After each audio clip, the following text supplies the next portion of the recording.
मैं एक चीज़ बताता हूँ कि जब जैसे जैसे ये इंडस्ट्री इवॉल्व हुई पिछले 10 साल में, तो जो ऑब्जेक्टिव था बच्चे का वो चेंज होता गया। सो पहले शुरू में जब स्टूडेंट जा रहा था कनाडा या किसी भी कंट्री जा रहा था ना, उसका ऑब्जेक्टिव था पढ़ाई। तो रिजल्ट तो पीआर में आना ही था, क्योंकि एक फोकस से जा रहा था कि मेरा ऑब्जेक्टिव है स्टडी। तो जब ऑब्जेक्टिव स्टडी होगा तो रिजल्ट होगा पीआर, सेटलमेंट, अच्छे पैसे, अच्छा घर, अच्छी सब कुछ, सब बढ़िया सेट। अब जब बच्चे को स्टूडेंट वीज़ा मिल रहा है, और अब पिछले 3-4 साल से ऐसे हुआ कि पूरे इंडिया में ही मैं कहूँगा कि ऑब्जेक्टिव चेंज हो गया। पढ़ाई ऑब्जेक्टिव ही नहीं रहा, वर्क ऑब्जेक्टिव हो गया, काम करने जाना मैंने। पर गवर्नमेंट ने तो आपको स्टडी वीज़ा दिया है, पर आपका जब माइंड सेटअप चेंज हो गया, माइंड वॉश कर दिया गया और आप लोगों की सोच बदल गई, तो ऐसा हुआ कि स्टूडेंट एक गलत माइंड सेट से बाहर जा रहा है, जो कि बिल्कुल गलत है, इंडिया की रेपुटेशन को हर्ट कर रहा है। मैं कहूँगा स्पेशली नॉर्थ इंडियन स्टूडेंट्स, तो कल को ऐसा हो सकता है कोई भी कंट्री, आज की डेट में कनाडा फिर भी एक्सेप्ट कर रहा है, कोई भी कंट्री कहेगा कि नॉर्थ इंडियन स्टूडेंट मत भेजो क्योंकि ये पढ़ने नहीं आते। ऑस्ट्रेलिया तो सरेआम कह ही रहा है क्योंकि हम पढ़ने नहीं जाते, हमारा ऑब्जेक्टिव सेम नहीं है। सो स्टूडेंट्स, जब हमारा एक ऑब्जेक्टिव क्लियर होगा तो रिजल्ट बहुत बढ़िया आएगा। सो पहली बात तो हम ऑब्जेक्टिव स्टडी करें। सो उसके बाद क्या था, पहले बच्चा आता था वो कहता था मुझे पढ़ना है, मुझे कोर्स अच्छा दो। अभी बच्चा दोबारा से ये चीज़ पूछने लग गया है। तो मेरे को लगता है कहीं ना कहीं जो कनाडा चेंजेस लेके आ रहा है वो बच्चे की बेटरमेंट के लिए ही है। कंसल्टेंट का नुकसान हुआ है क्योंकि बहुत सारे कंसल्टेंट ऐसे भी हैं जो अपनी दुकानें बंद कर गए हैं क्योंकि वो धोखाधड़ी के नाम पे काम चल रहा था, और बहुत सारे ऐसे कंसल्टेंट भी हैं जो अच्छा काम करते थे, उन्होंने अच्छा काम और अच्छा शुरू कर दिया।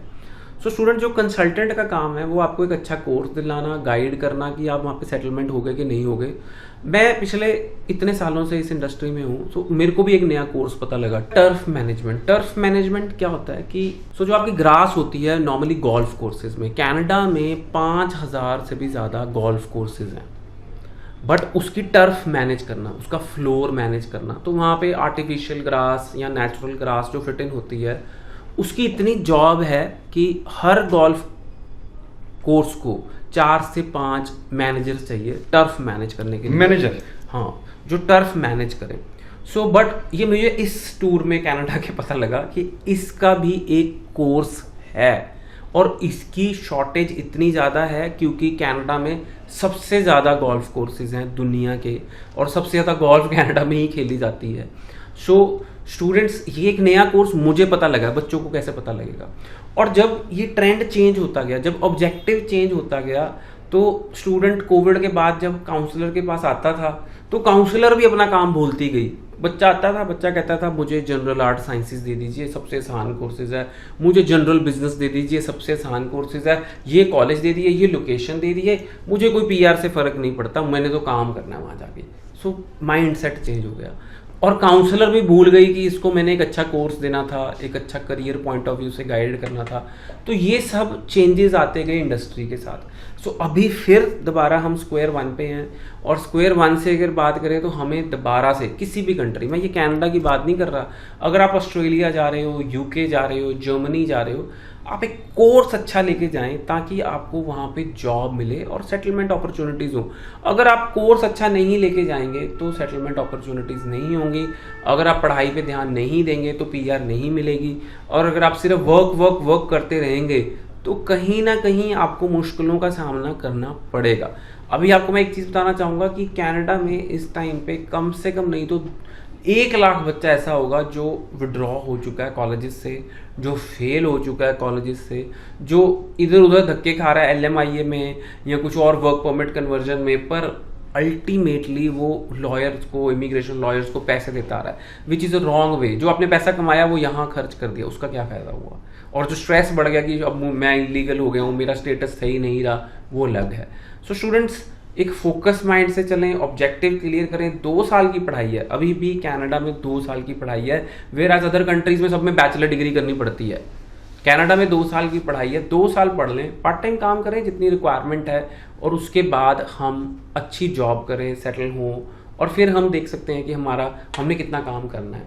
बट अगर आप पहले पढ़ाई के दौरान अगर क्या कहते हैं काम पे ज़्यादा ध्यान देंगे तो yes there will be issues and you will not be able to survive in this tough environment, क्योंकि कनाडा बहुत ज़्यादा स्ट्रिक्ट होगा आने वाले टाइम में। और स्टूडेंट को पढ़ाई करनी बहुत ज़्यादा ज़रूरी है। देखो जितने डिमांड के कोर्सेज हैं वो सारे technical courses, trades courses, health courses, कुछ भी कर लें हेल्थ से related, early childhood, social service worker, personal development, एक डेवलपमेंट सर्विस वर्कर प्रोग्राम है, हेल्थ से रिलेटेड कुछ भी कर लें, जॉब ही जॉब है। Occupational therapist, massage therapist, job ही जॉब है। और अगर हम बात करें कि टेक्निकल साइड में कोई भी कोर्स कर रहे हैं, कोई भी टेक्नीशियन का कोर्स कर लें, बहुत जॉब्स हैं। क्योंकि कोई भी वेल्डिंग टेक्नीशियन नहीं बनना चाहता, हर कोई चाहता है कि, हर पेरेंट भी चाहता है कि मेरा बच्चा वेल्डिंग टेक्नीशियन घूम रहा है, मेरा बच्चा तो वाइट कॉलर जॉब करे। आपको एक चीज़ समझने की ज़रूरत है कि वेल्डिंग टेक्नीशियन की जॉब जल्दी मिलेगी, ज़्यादा पैसे मिलेंगे, जो वाइट कॉलर जॉब है उसमें कम पैसे मिलेंगे और जॉब भी नहीं मिलेगी।